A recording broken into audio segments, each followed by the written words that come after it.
Bismillahirrahmanirrahim. Assalamualaikum warahmatullahi wabarakatuh.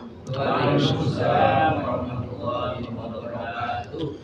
Alhamdulillahi rabbil alamin. Wa bihi nasta'in ala umurid dunya waddin. Ashhadu an la ilaha illallah wa ashhadu anna Muhammadan abduhu wa rasuluhu la nabiyya ba'dah. Allahumma salli wa sallim وبارك وأنعم على حبيبنا وشفيعنا سيدنا محمد صلى الله عليه وسلم وعلى آله وأصحابه ومن تبعهم بإحسان إلى يوم الدين. رب اشرح لي صدري ويسر لي أمري واحلل عقدة من لساني يفقهوا قولي. اللهم انفعنا بما علمتنا وعلمنا ما ينفعنا ربنا زدنا علومنا. Semoga Allah berkenan menambahkan ilmu pengetahuan kita tentang ajaran agama.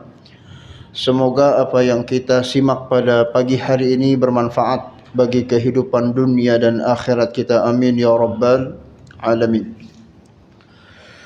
Yang kami hormati segenap para orang tua kami, para sesepuh, segenap pengurus DKM Masjid Al-Hidayah, bapak-bapak, ibu-ibu jamaah keluarga besar Masjid Al-Hidayah, yang mudah-mudahan kita semua senantiasa mendapatkan taufik dan hidayah dari Allah Subhanahu wa taala. Amin ya rabbal alamin. Alhamdulillah, kembali kita dipertemukan oleh Allah Subhanahu wa taala untuk sama-sama melakukan ibadah kepada Allah Subhanahu wa taala, dilanjutkan dengan taklim rutin dui pekanan kita yang mudah-mudahan yang kita laksanakan pada akhir ini bisa menjadi bagian dari amaliyah ibadah yang kita persembahkan kepada Allah Subhanahu wa taala, yang insyaallah kelak di akhirat akan kita raih pahalanya secara sempurna. Amin ya rabbal alamin. Jamaah sekalian rahimakumullah, kita melanjutkan sub pembahasan selanjutnya di dalam kitab Fiqh Sunnah, hal ihwal yang berkenaan dengan qada'ul hajah, bab tentang membuang hajat. Kalau bahasa kitanya bab tentang, mohon maaf, BAB begitu Pak ya. Ada nggak terjemahan lain selain itu? Ya, ini bahasa Arab ya. Ya, terkadang kalau diterjemahkan ke dalam bahasa kita, terkadang memang ada hal-hal yang terkadang kurang nyaman didengar. Ya, tapi ya begitulah kelebihan bahasa Arab dibandingkan dengan bahasa-bahasa lainnya. Liqada'il hajah adab. Buang hajat itu ada etika-etikanya, ada adab-adabnya, ada norma-normanya. Jamaah sekalian rahimakumullah, mungkin ada sebagian dari kita yang bertanya-tanya, ya elah ngapain sih ini urusan buang hajat dibahas-bahas begitu ya. Ya, urusan yang dianggap oleh sebagian orang remeh dan temeh. Justru dengan pembahasan ini kita ingin menegaskan bahwa dalam ajaran agama kita itu jangankan sesuatu yang besar-besar, yang kecil-kecil, urusan remeh-temeh saja dibahas dalam ajaran agama kita. Sehingga nanti jangan sampai ada hembusan pemikiran sekularisasi dalam agama. Ya, ini sudah sering dijadikan strategi dari musuh-musuh Islam untuk menggembosi kekuatan kaum muslimin. Salah satu di antaranya adalah ingin menafikan Islam itu di dalam setiap sendi-sendi kehidupan. Ya, disampaikanlah kalau Islam itu nggak usah bawa-bawa politik ke masjid. Ya, sering dengar Pak ya? Ya, Islam itu udah ibadah saja, ibadah kepada Allah. Islam itu nggak usah ngurus-ngurusin ekonomi. Ya, Islam itu baca Quran aja. Islam itu jangan ngurusin hubungan sosial di tengah-tengah masyarakat. Ya, Islam itu sedekah saja. Ya, maka itu adalah pemahaman Islam yang parsial. Ya, itu nanti di dalam kajiannya disebut dengan sekularisasi agama, upaya fasluddini anid daulah, memisahkan agama dari sendi-sendi kehidupan. Ya, maka ingin kita tegaskan, Islam itu tidak ada yang tidak diatur. Ma farratna fil kitabi min syai', begitu Allah Subhanahu wa taala berfirman. Tidak ada satupun dalam sendi kehidupan manusia itu yang tidak ada aturannya dalam ajaran agama Islam. Dari sejak dilahirkan sampai dengan mati itu ada aturan-aturan ajarannya. Ya, bagaimana seseorang nanti dimandikan, dikafankan, disolatkan, dikuburkan, didoakan dan lain sebagainya, itu ada aturannya. Ya, jangankan yang besar-besar, ngurusin negara, urusin buang air besar itu ada aturannya. Ya, sehingga jangan sampai nanti ya umat Islam itu tidak punya konsen dalam bidang-bidang sendi-sendi kehidupan sehingga terjadi apa yang terjadi hari ini. Ekonomi Islam dikuasai oleh orang-orang yang tidak beriman kepada Allah. Politik Islam banyak wakil-wakil parlemen yang menyuarakan undang-undang peraturan yang menyelisihi perintah Allah. Sehingga yang terjadi hari ini, umat Islam yang banyak, jumlahnya mayoritas di negeri kita, namun terkadang sangat banyak aspirasinya yang tidak terakomodir karena terjadi kesalahan berpikir, keyakinan kalau Islam itu tidak mengatur semuanya. Ibaratlah kalau Rasulullah sallallahu alaihi wasallam hanya konsen mengajarkan Islam hanya ibadah kepada Allah Subhanahu wa taala yang sifatnya mahdhah, ya Rasulullah ngapain berjihad, ngapain berperang dengan orang-orang kafir dalam perang Badar, perang Uhud, perang Ahzab. Belasan peperangan Rasulullah ikut bersama kaum muslimin. Sudahlah Rasulullah iktikaf saja di Masjid Nabawi, di Masjidil Haram yang pahalanya jauh lebih banyak dan berlipat dibandingkan ibadah kita di masjid-masjid manapun di seluruh dunia ini. Ya, oleh karena itu maka jamaah sekalian rahimakumullah, sebagai muqaddimah pembahasan kita tentang bab BAB ini, maka kita harus kuatkan kembali keyakinan.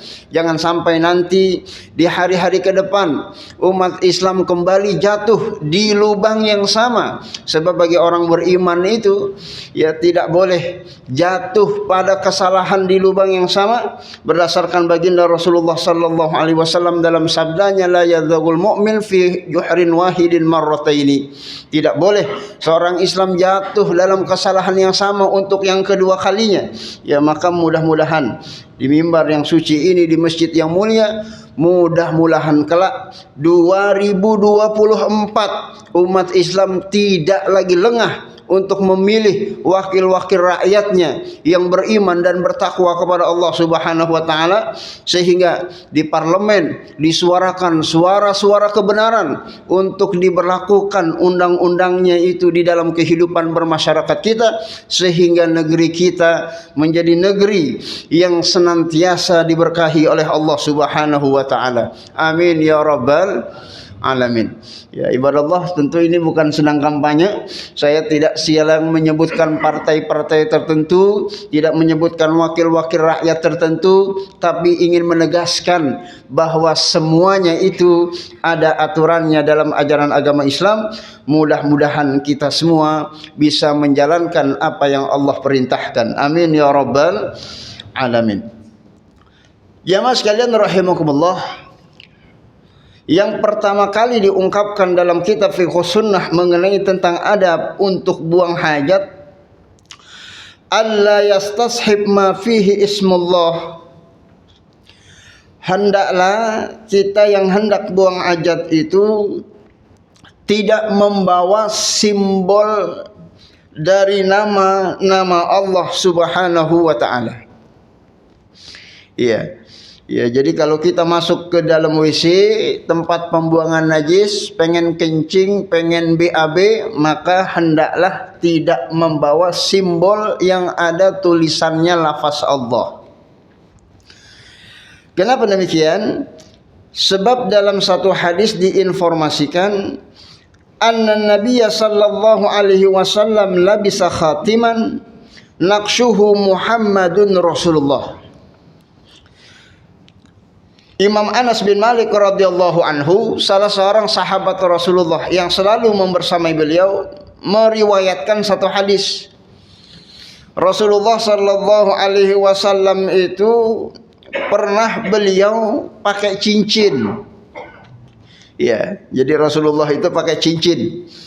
Ya, makanya sebagian para ulama ya pakai cincin itu merupakan bagian dari sunnahnya Rasulullah sallallahu alaihi wasallam. Ya, saya belum melihat jemaah kita fenomena ini, Pak ya. Ini sekedar informasi saja. Ya, jangan sampai ada di antara kita yang merasa, wah perasaan semua sunnah sudah ana lakuin nih. Ya, padahal ada satu sunnah yang sederhana. Pakai cincin itu bagian dari sunnahnya Rasulullah sallallahu alaihi wasallam.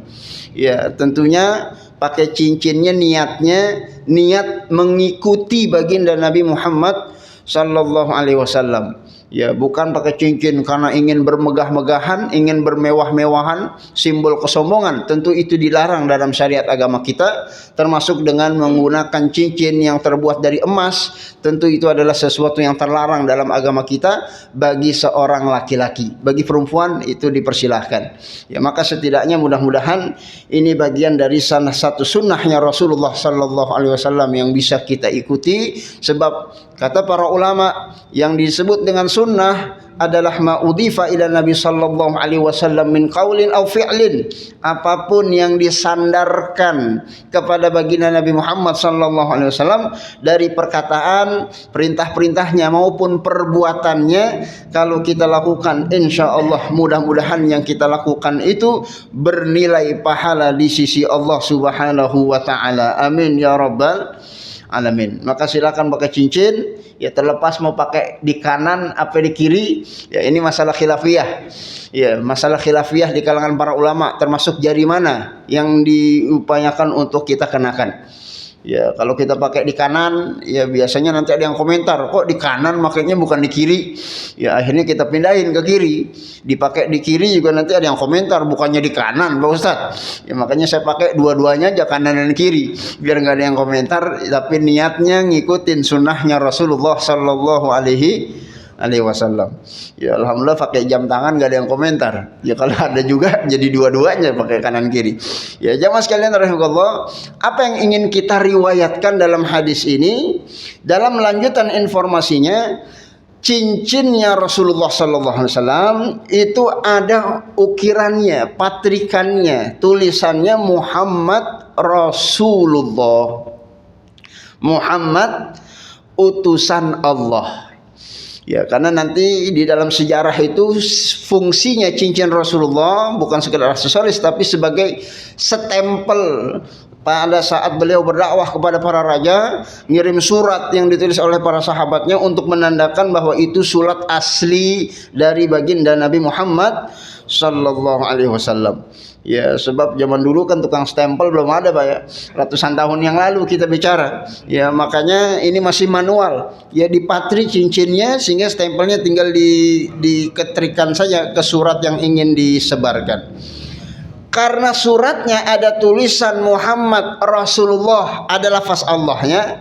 Fakana idza dakhalal khala, saat beliau sallallahu alaihi wasallam ingin hendak masuk ke dalam WC itu, Rasulullah sallallahu alaihi wasallam wada'ahu, beliau copot beliau punya cincin, masuk ke WC, selesai itu baru dipakai lagi cincin beliau sallallahu alaihi wasallam. Ya, kenapa beliau letakkan itu? Karena di cincinnya ada tulisan Muhammad Rasulullah, ada tulisan lafaz Allahnya. Maka dari hadis inilah para ulama mengambil kesimpulan, kalau begitu, kalau kita hendak masuk ke dalam WC, hendaklah tidak membawa simbol-simbol yang ada tulisan lafaz Allah.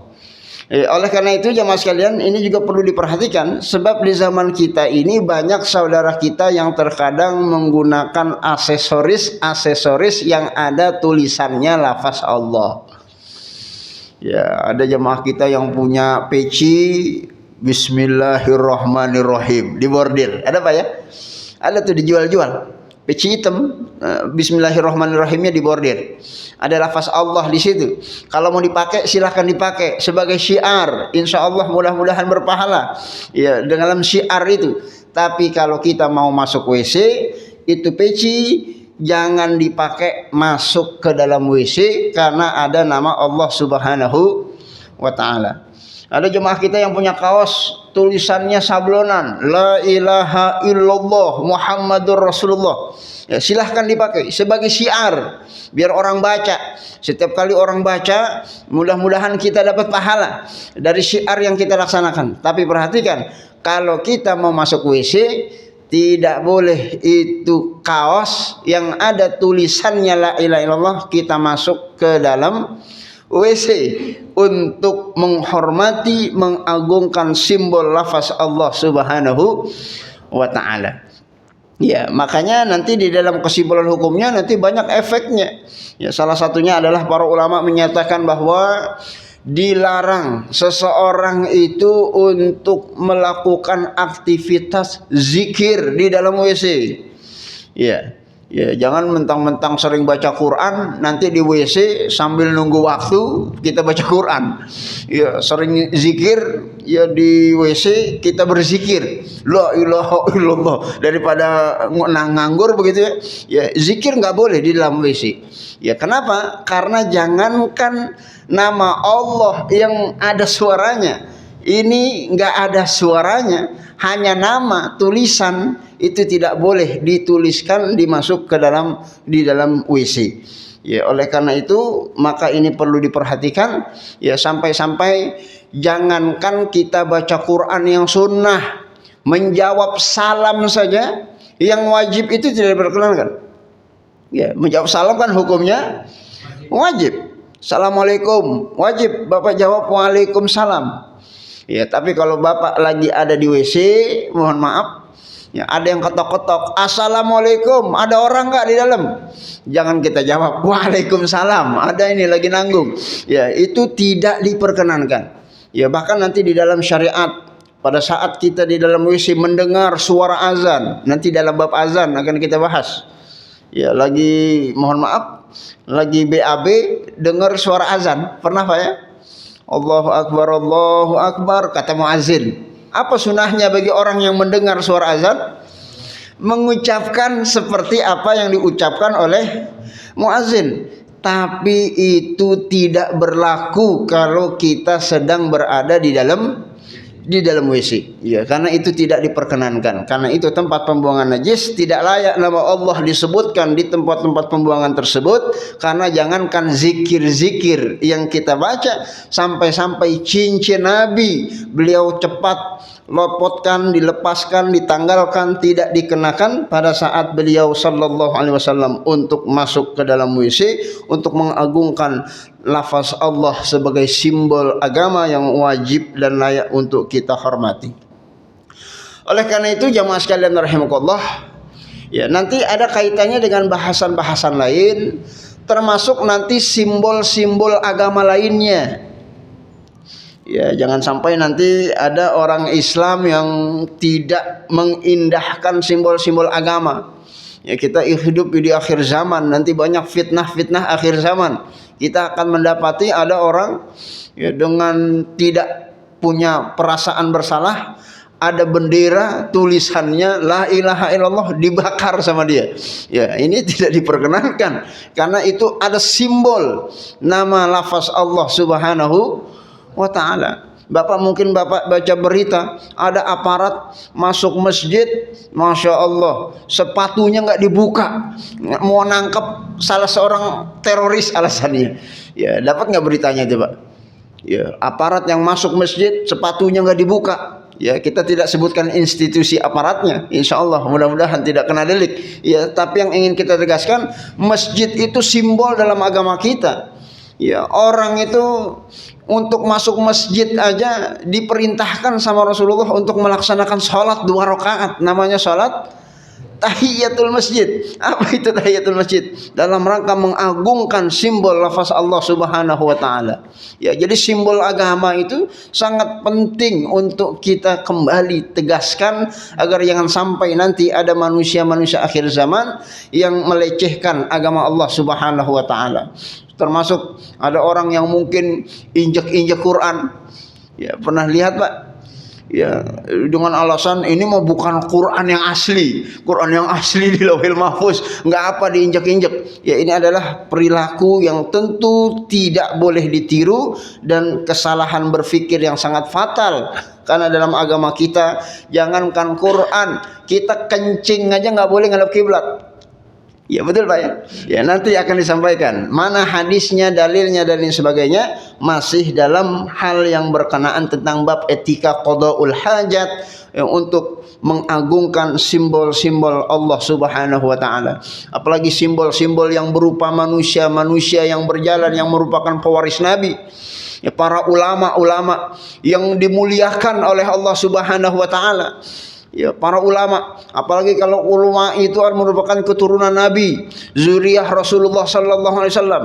Ya, seseorang yang Allah muliakan dalam Al-Qur'an, yarfa'illahu allazina amanu minkum wallazina utul ilma darajat. Allah muliakan orang ulama-ulama yang punya ilmu, kapasitas. Karena ulama itu al-ulama warasatul anbiya. Mereka itu adalah pewaris-pewaris Nabi. Tapi hari ini kita saksikan banyak ulama-ulama, bahkan ulama yang merupakan keturunan Nabi, dieksekusi, diintimidasi, dipersekusi dan lain sebagainya, dipenjara dan lain sebagainya. Ini adalah perilaku-perilaku tindak kejahatan, kezaliman yang efeknya bukan hanya membawa kehinaan di dunia, nanti di akhirat dia akan rasakan akibatnya kalau tidak bertobat kepada Allah Subhanahu wa taala. Mudah-mudahan dengan informasi ini kita semua dijaga oleh Allah Subhanahu wa taala untuk senantiasa menghormati simbol-simbol agama yang wajib kita jaga sebagai salah satu cara bentuk kita mengagungkan Allah Subhanahu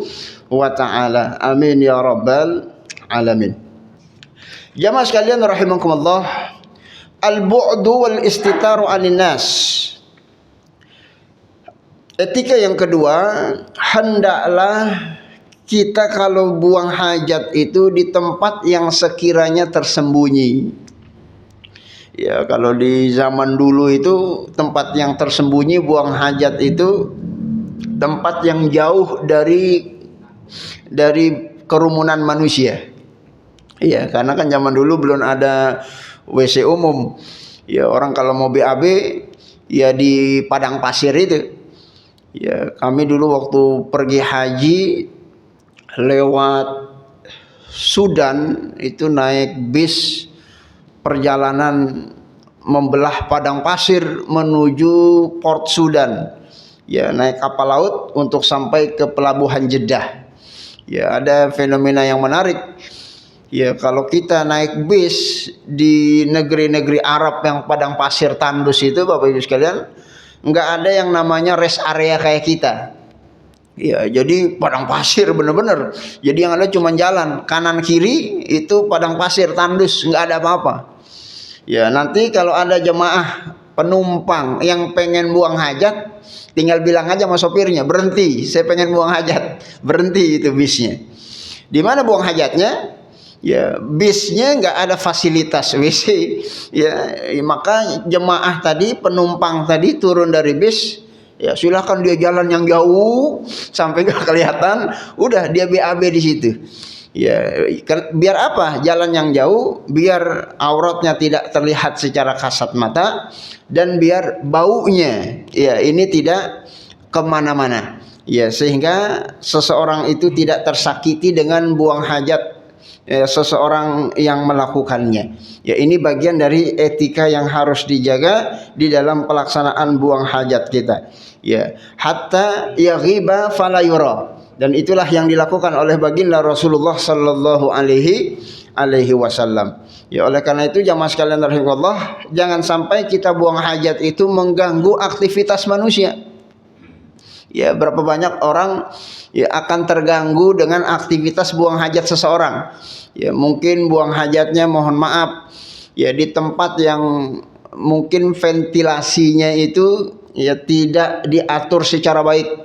Ya, jangan sampai kita bangun rumah, bikin WC, ventilasinya itu ngadep ke dapur tetangga kita. Ya, dia lagi masak, lagi apa, tiba-tiba bau tai, mohon maaf. Ya, bau kotoran. Ini mengganggu dan itu tidak diperbolehkan dalam agama kita. Ya, sampai-sampai di dalam syariat agama kita ya li'alla yasma' lahu saut. Sampai-sampai suaranya itu kalau bisa jangan sampai kedengeran. Ya, suaranya. Ya, kita kan kalau BAB ada bunyi suaranya tuh, Pak. Apa tuh? Cemplung gitu ya. Ya, jangan sampai orang lagi makan denger cemplung, bisa hilang itu nafsu makannya. Ya, kenapa? Karena kita buang BAB-nya itu suaranya mengganggu. Ya, makanya kalau bisa kalau lagi BAB kita nyalain keran apakah yang sekiranya bisa mereduksi suara-suara itu agar seorang orang yang ada di sekeliling kita tidak terganggu dari suara, saut, au yasum raihah atau ya aroma bau yang tidak sedap. Ya, dan ini bagian dari akhlak yang diajarkan oleh Rasulullah sallallahu alaihi wasallam. Ya, makanya dalam agama kita itu ya nggak perlu Islam itu diajarkan bagaimana tata krama dan etika. Islam jangan diajarin tentang bagaimana menghormati hak asasi manusia. Ya, Islam itu lebih tahu sebelum manusia itu tahu. Islam itu lebih mengerti. Allah kita adalah Al-Alim, Al-Hakim, Tuhan yang Maha Tahu dan Tuhan yang Maha Bijaksana. Yang pasti ajaran-ajaran agamanya yang dijelaskan oleh baginda Nabi mulia itu adalah sesuatu yang menjunjung tinggi nilai-nilai kehormatan dalam kehidupan manusia. Ya, sehingga insya Allah dengan hal ini kita bisa hidup damai, tentram dengan tetangga, dengan saudara kita apapun agamanya. Ya, ini tidak disebutkan ya kalau orang kafir boleh kita ganggu dengan suara yang tidak sedap, ya dengan bau yang tidak sedap, dengan suara yang tidak nyaman. Ya, ini tidak diperbolehkan. Ya, karena masing-masing kita adalah makhluk Allah yang harus saling hormat dan menghormati, dan itu ada di dalam ajaran agama kita. Babnya belum jauh-jauh, babnya baru bab BAB, buang hajat, itu sudah diajarkan oleh baginda Nabi Muhammad sallallahu alaihi wasallam. Jamaah sekalian rahimakumullah, etika yang selanjutnya adalah al-jahru bil tasmiyati wal i'azah inda dukhul fil bunyan. Dianjurkan tentunya kita ketahui bersama sebelum kita masuk WC hendaklah kita membaca doa. Doa yang biasa kita baca apa, Pak? Ya, Bismillah, Allahumma inni a'udzubika minal khubuthi wal khaba'is. Ya, itu kan doa yang dari kecil diajarkan sama guru-guru kita ya, dari SD, dari TK bahkan ya SMP juga bahkan masih diajarkan. Tinggal pengamalannya. Ya, kadang kan kita diajarinnya udah lama, cuman ngamalinnya ya udah bejenggot masih aja masuk WC nggak pakai doa misalnya. Ya, ini kan sesuatu yang seharusnya tidak boleh terjadi. Sebab Islam itu kan bukan hanya sekedar wawasan, tapi bagaimana kita berupaya untuk mengamalkan apa yang menjadi perintah baginda Nabi, agar apa? Agar nanti pahala kita bertambah bukan hanya dengan ibadah-ibadah mahdhah yang kita lakukan. Ya, dalam setiap hari ibadah kita bukan cuma bertambah dengan sholat, menghadiri majelis-majelis ilmu, bersedekah, berzikir, baca Quran, tapi setiap kali kita BAB kita dapat pahala. Apa pahalanya? Pahala mengikuti sunnahnya Rasulullah sallallahu alaihi wasallam. Jamaah sekalian, bagi kita yang sudah terbiasa membaca doa, syukur alhamdulillah. Hanya ingin sekedar konfirmasi, biasanya kita kalau baca doa masuk ke WC kenceng apa pelan? Pelan ya. Kencang apa pelan? Jahar apa sir? Sir ya. Ya, ini juga bagian dari kekeliruan yang perlu diluruskan. Ya. Ya, ini pentingnya kita belajar fikih dari sumber aslinya yang berbahasa Arab di dalam syariat. Ya, karena dalam bahasa kita kan ya namanya baca, mau pelan mau kenceng sama-sama baca.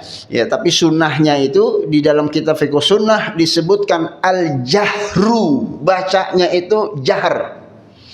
Ya, kenapa bacanya jahar? Ya, kita sebutkan hadisnya dulu dari sahabat Anas.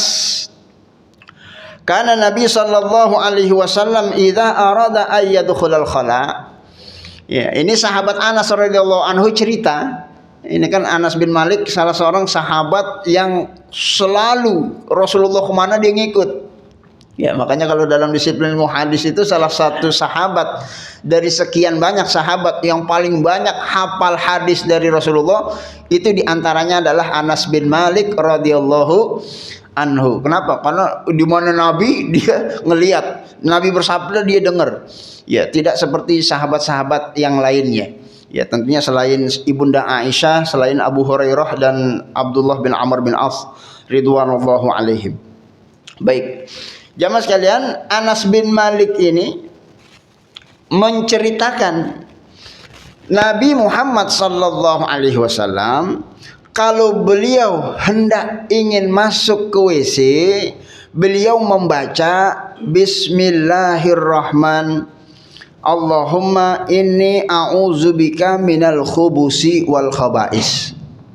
Ya, saya ulangi, kata Anas, Rasulullah kalau mau masuk WC, beliau baca bismillah, Allahumma inni a'udzubika minal khubusi wal khaba'is. Ya, ini dari hadis ini lalu timbul pertanyaannya. Kira-kira Nabi bacanya kenceng apa pelan? Ya, kenceng. Karena apa? Kedengeran. Siapa yang dengar? Anas. Kalau Nabi bacanya nggak kenceng, Anas tahu nggak? Kalau Nabi setiap masuk WC, Nabi baca Bismillah, Allahumma inni a'udzubika minal khubusi wal khaba'is. Ya, kan tentu tidak. Ya, namanya nggak kedengeran. Ya, tapi pada saat Anas menyatakan dalam hadisnya, Nabi setiap kali masuk WC berkali-kali, ya kemarin, sekarang, besok-besok, ya selalu baca Bismillah, a'udzubika minal khubusi wal khaba'is. Berarti yang dibaca Nabi itu kedengeran ke telinga Anas bin Malik, makanya ulama menyimpulkan sunnahnya itu bacanya kedengeran secara jahar, sehingga sunnah setiap nanti kita masuk ke WC kita jaharkan Bismillah a'udzubika minal khubusi wal khaba'is. Hanya saja catatannya, bacanya itu sebelum, saat masuk, atau sesudah. Nah, ini juga ada sebagian dari masyarakat kita yang terkadang tidak perhatikan ini. Udah di dalam, Allahumma inni a'udzubika minal khubusi wal khaba'is. Padahal tadi kalau sudah di dalam nggak boleh zikir. Kalau di dalam nggak boleh doa. Jangankan nama Allah disebut, cincin Nabi aja dicopot. Ya, maka bacanya itu sebelum kita masuk WC. Juga bukan saat kita masuk, karena kalau saat lagi masuk kan badannya udah masuk. Ya, makanya dalam hadis ini perhatikan redaksinya, idza arada ayyadkhula. Ya, ini pentingnya kita ngaji pakai bahasa Arab. Ya, di dalam syariat hadis disebutkan Nabi pada saat ingin masuk. Kalau ingin masuk udah masuk apa belum? Belum masuk. Arada ayyadkhula, Nabi bismillah, Allahumma inni a'udzubika minal khubusi wal khaba'is.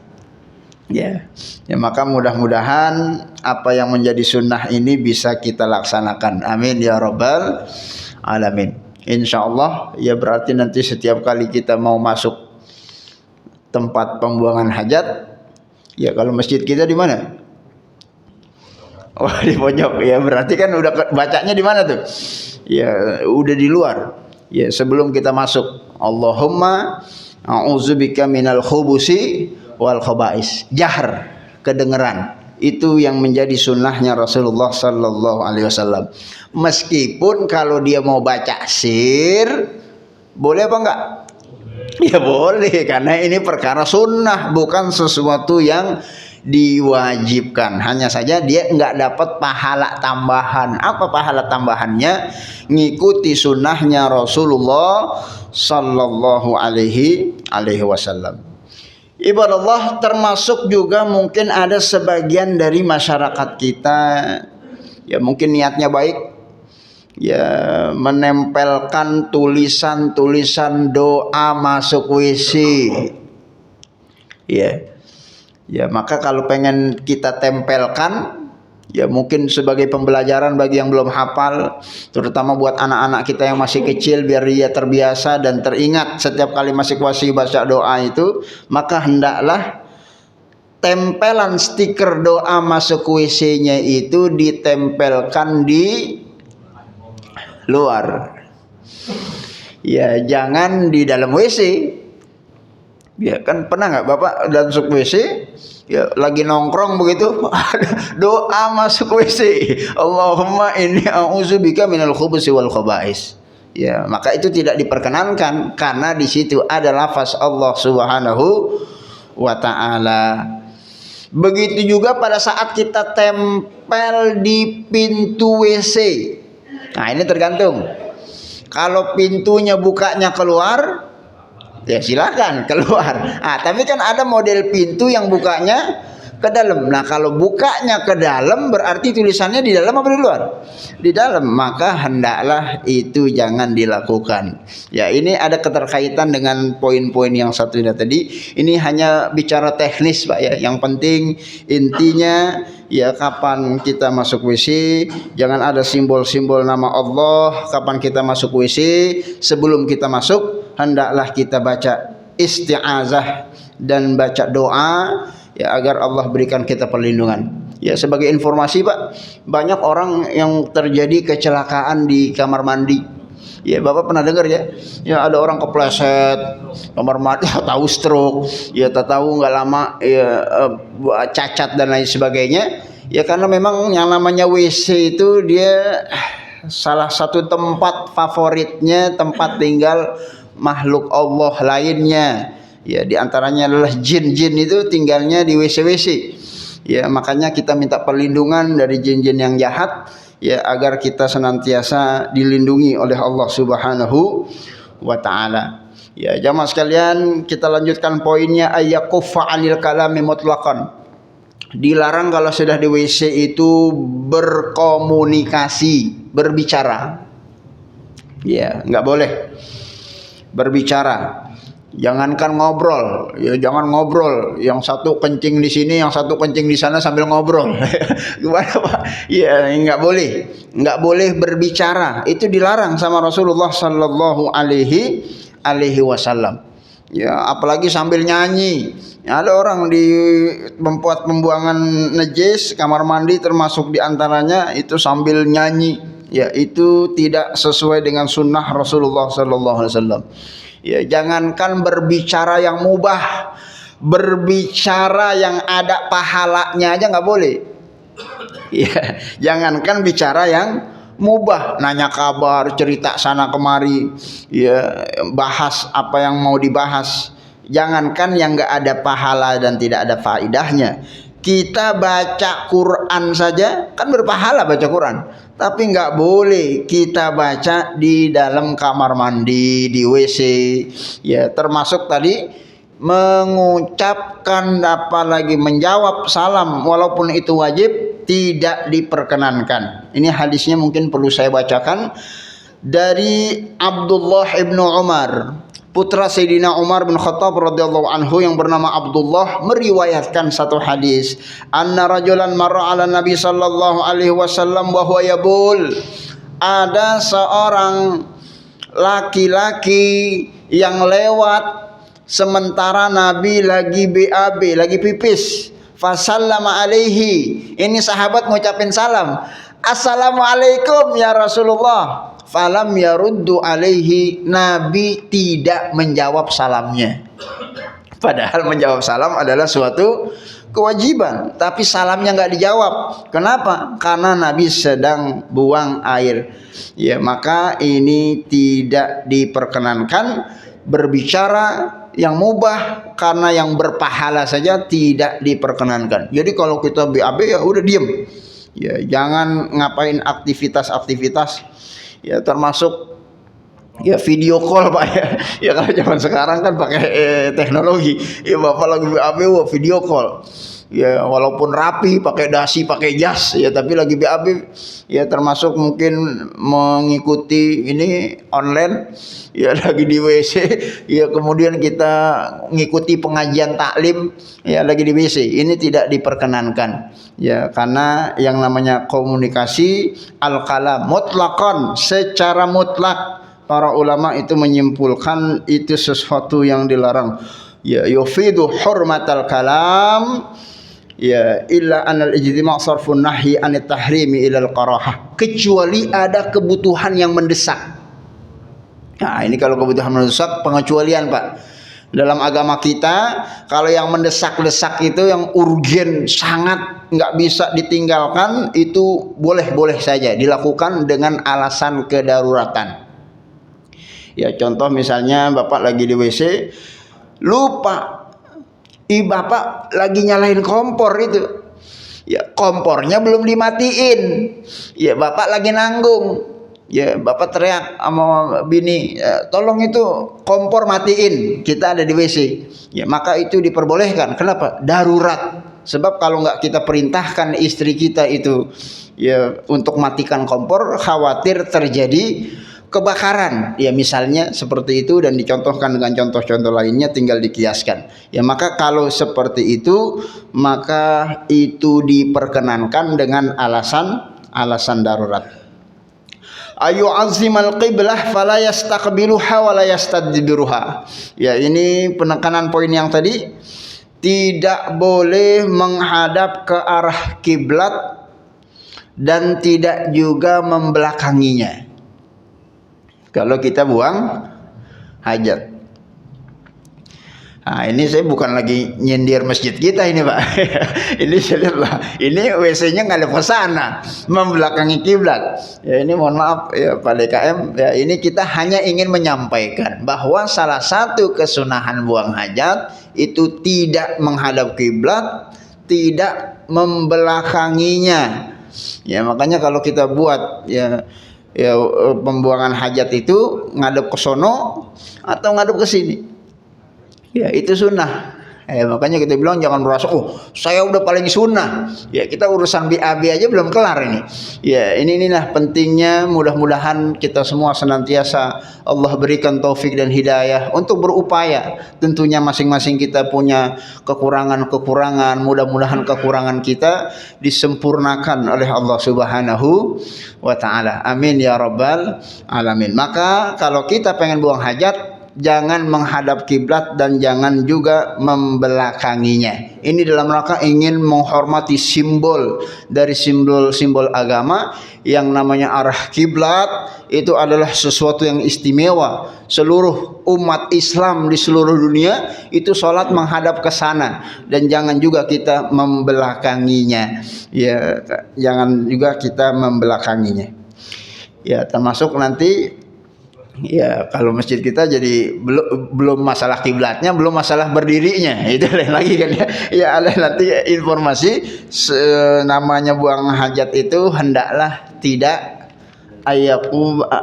ayyabul qaiman. Ini poinnya di poin ke-10. Ya, tapi kita sebutkan saja satu paket ya untuk menginformasikan bahwa agar ini tentu bisa kita upayakan. Ya, sebab tentunya apa yang disunahkan oleh Rasulullah itu akan sangat banyak membawa manfaat-manfaat, diantaranya adalah efek-efek kesehatan. Ya, hanya saja tentu kita hidup ya tidak sendirian, Pak. Ya banyak strategi musuh-musuh Allah itu yang bikin cara bagaimana nih orang Islam biar kencingnya berdiri. Ya, diantaranya kan sekarang udah banyak kloset-kloset yang mau nggak mau kita harus berdiri karena memang settingannya seperti itu.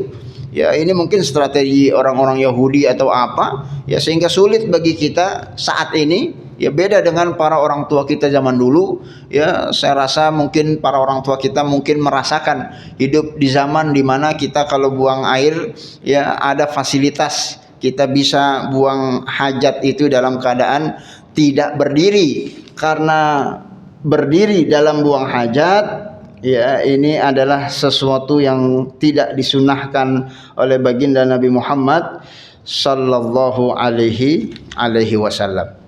Baik, ya mas sekalian rahimakumullah, di antaranya sunnah yang lainnya. Masih ada waktunya, Pak? Oh, mau diskusi dulu? Apa mau tanya? Silakan, Pak Ji. Baik. Terima kasih, Pak Ji. Wudu di kamar mandi yang ada WC-nya. Insya Allah nanti kita bahas bab wudu. Ini kita baru bahas bab BAB. Ya ini sih sebenarnya biar saya diundang lagi begitu. Ya karena bab wudunya kan belum dibahas. Ya tapi nggak apalah sebagai jawaban awal begitu Pak ya. Ya jadi yang penting kalau wudu itu dia memenuhi unsur rukun-rukunnya. Ya nanti rukun wudu ada berapa? Ya nanti akan kita bahas. Ya setidaknya organ-organ yang wajib dicuci itu tertuang dalam surat Al-Maidah ayat 6. Ya nanti silakan Bapak buka surat Al-Maidah. Ya ayyuhalladzina amanu idza qumtum ila sholati faghsilu wujuhakum wa aydiyakum ilal marafiq wamsahu bi ru'usikum wa arjulakum ilal ka'bain. Itu kan perintah bagi orang yang pengen sholat harus cuci muka, harus cuci tangan sampai sikut kanan dan kiri, harus basuh kepala semuanya atau sebagian, harus mencuci kaki kanan dan kiri sampai dengan mata kaki. Itu perintahnya yang nanti dijadikan landasan oleh para ulama menjadi bagian rukun-rukun sholat yang harus dipenuhi. Ya makanya pada saat kemarin kalau tidak salah kita sampaikan kalau ada jamaah kita yang pengen sholat dia tayamum, ya ini tidak diperkenankan karena Allah tidak pernah perintahkan kita sholat bertayamum. Ya yang Allah perintahkan itu sholat wudu. Iza qumtum ila sholat faghsilu wujuhakum. Ya makanya tayamum itu tidak boleh kita laksanakan selama wudu masih bisa dilaksanakan. Ya tayamum itu sebagai alternatif terakhir. Kalau ada orang sholat tayamum padahal wudu bisa dilakukan, sholatnya tidak sah karena wudunya bisa dilakukan. Itu nanti kita bahas juga di dalam bab tayamum.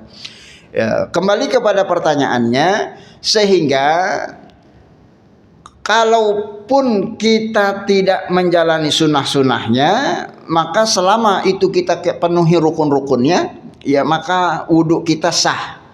Ya, wudhu kita sah selama kita penuhi rukun-rukunnya. Sehingga tidak jadi masalah mau wudhu di WC, mau wudhu di kamar mandi, mau wudhu di tempat wudhu yang sudah disediakan. Hanya saja catatannya, nanti kalau kita wudhu di WC yang perlu diperhatikan, jangan sampai nanti ada najis yang nempel. Ya, karena urusan sholat itu kita harus mensucikan diri. Mensucikan diri ini ada 3 faktor yang harus kita penuhi. Suci dari hadas, suci dari hadas kecil, suci hadas besar, sama suci dari najis. Jadi kalau kita wudhu itu menghilangkan hadas kecil. Tapi kalau hadas kecilnya hilang tapi ada najis yang nempel, maka sholatnya tetap akan tidak sah. Makanya kalau kita wudhu di tempat pembuangan najis, ya yang harus kita perhatikan jangan sampai ada najis yang nempel di tubuh kita, di pakaian kita, sehingga sholat kita diterima oleh Allah Subhanahu wa ta'ala. Kemudian juga yang mungkin menjadi catatan, walaupun wudhu di WC itu sah, di kamar mandi yang ada WC-nya itu sah, selama rukunnya tadi dipenuhi, namun kita tidak bisa maksimal menjalankan sunnah-sunnah Rasulullah. Nanti kan wudhu ada sunnah-sunnahnya. Salah satu sunnahnya Rasulullah, sebelum wudhu, saat mulai kita pengen wudhu, diupayakan mengucapkan Bismillah. Nah, ini kan jadi masalah. Bismillah ini nggak bisa kita ucapkan kalau kita wudunya di WC, karena tadi nama Allah nggak bisa disebut. Ya, mungkin ada jamaah kita nyeletuk, bacanya dalam hati Ustaz. Ini kesalahan lagi, karena dalam agama kita yang namanya baca itu bukan dalam hati. Nggak ada istilah baca dalam hati. Kalau dalam hati itu niat, kalau baca ya harus kebaca. Ya, Bapak sholat, nanti dalam rukun sholat ada harus membaca surat Al-Fatihah. Ya. Boleh nggak baca Fatihahnya dalam hati? Nah, ini masalah. Ya, masalah. Kenapa? Karena kalau seseorang baca Fatihahnya dalam hati, itu berarti dia belum baca. Ya, nanti kita bahas dalam bab sholat. Kenapa? Karena yang namanya membaca itu terdiri dari huruf-huruf. Kalau dari huruf-huruf itu dalam ilmu tajwid itu nanti ada pembahasan makharijul huruf. Al-Fatihah itu ada 7 ayat. Ayat yang pertama Bismillahirrahmanirrahim. Huruf ba itu beda dengan huruf sin. Itu beda, ada huruf mim. Ya, makanya ini harus bergerak. Bismillahirrahmanirrahim itu namanya baca. Kalau seseorang baca Fatihah dalam hati, nggak keluar ini huruf-hurufnya. Ya, maka orang yang sholat, Bapak pernah perhatikan ada orang sholat dari awal tak tahu ruku, sholatnya tidak sah. Kenapa? Dia tidak membaca apa yang harus dia baca. Ya, nanti akan banyak.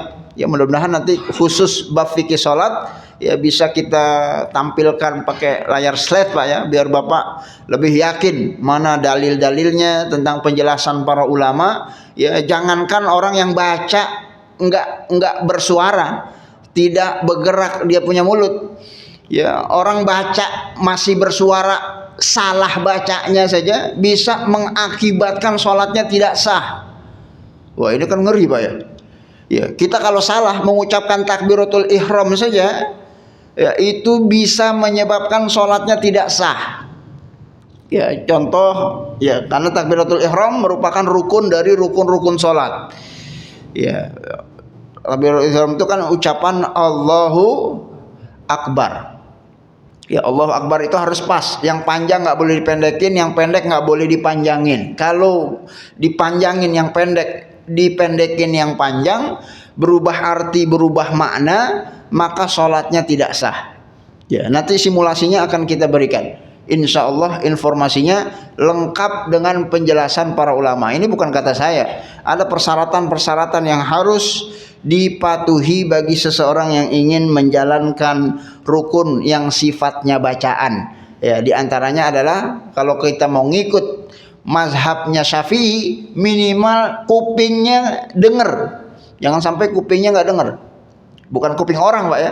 Ada orang juga baca tapi kuping orang kedengeran. Ya, itu berarti kekencangan. Ya, kalau kita ngikut mazhabnya Imam Malik, minimal walaupun kuping kita nggak dengar, minimal gerak. Kenapa? Biar makharijul hurufnya keluar. Ya, minimal seperti itu. Wallahu a'lam bishawab.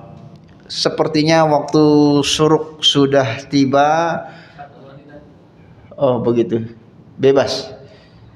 Kalau tadi kan sudah dijelaskan masalah lambang-lambang agama ya. Baik. Terus kalau kita ada HP tapi ada aplikasinya. Baik. Itu Iya. gimana? Ya, terima kasih. Terima kasih. HP ada aplikasi Qur'annya. Ini nanti akan kita bahas di dalam bab tentang mashul mushaf ya. Jadi nanti ada larangan orang-orang tertentu yang dilarang untuk menyentuh Quran. Ya, di antaranya adalah orang yang sedang junub. Ya, kalau Bapak lagi junub belum mandi janabah, itu nggak boleh pegang-pegang Quran. Ya, nggak boleh pegang-pegang Quran. Menurut jumhurul ulama berdasarkan firman Allah, la yamussuhu illal mutahharun. Sebab Quran itu adalah simbol yang disucikan. Ya, nggak boleh sembarangan orang pegang. Ya, cuman lagi-lagi kita hidup di akhir zaman, Pak. Ya, Quran sekarang jangankan sembarangan orang pegang, ya, orang kafir pegang-pegang Quran. Ya, Bapak pernah dapat video ada orang kafir bagi-bagi Quran? Pernah nggak, Pak? Ya, itu orang datang pakai gamis, pakai sorban, pakai peci, disambut pakai sholawat tola al badru alaina. Padahal itu sholawat yang dipakai untuk menyambut kedatangan Rasulullah Sallallahu Alaihi Wasallam. Bahkan dia disuruh ceramah, khutbah dia. Ya, habis itu bagi-bagi Quran. Ya, ini mohon maaf, Quran itu bukan sembarangan kitab. Jangankan orang kafir, orang Islam aja nggak boleh sembarangan pegang. Yang punya kitab sucinya nggak boleh sembarangan pegang. Kita yang lagi junub belum mandi janabah nggak boleh pegang Quran, padahal itu kitab suci kita, karena ini simbol agama yang harus dihormati. Ya, ini lagi-lagi kita hidup di akhir zaman. Ya, maka ini perlu diperhatikan. Dan Quran yang dimaksud, nah nanti di sini masuk definisi para ulama. Apa Quran yang dimaksud? Ya, Quran dalam berbahasa Arab. Ya, sehingga nanti dalam kajian fikihnya kalau kita pegang terjemahan Quran itu nggak apa-apa. Karena itu bukan Quran, itu namanya terjemahan. Kalau terjemahan itu bukan Quran, ya makanya nggak boleh kita sholat pakai terjemahan. Boleh nggak Bapak sholat dengan nama Allah yang Maha Pengasih lagi Maha Penyayang, segala puji bagi Allah Tuhan semesta alam, boleh nggak? Ya, padahal bacanya Fatihah, bukan Fatihah bahasa terjemahan, tapi Fatihah pakai bahasa Arab. Ya, karena itulah yang disebut dengan Quran. Makanya ini berbeda hukum antara Quran yang bahasa Arab dengan terjemah Quran. Tidak boleh pegang Quran, tapi boleh pegang terjemah Quran. Tapi perlu diperhatikan, kalau Qurannya dan terjemah, nah ini kan ada Quran sekaligus terjemah, berarti ada Qurannya, maka itu juga tidak boleh. Hukumnya sama seperti megang Quran yang berbahasa Arab. Dan jamaah sekalian rahimakumullah, pada saat nanti ada HP yang di dalamnya ada aplikasi Quran, maka para ulama menyatakan bahwa boleh itu masuk ke dalam WC, karena yang kita bawa itu bukan Quran, tapi yang kita bawa itu HP. Yang tidak boleh aplikasi Qurannya kita buka terus kita masuk ke dalam WC. Ya, jadi selama aplikasinya tertutup tidak terbuka itu boleh. Ya, sebab dikiaskan dengan Bapak. Ya, Bapak kan di dalam kepalanya ada surat Fatihah, ada surat Al-Falaq. Boleh nggak masuk WC? Ya boleh.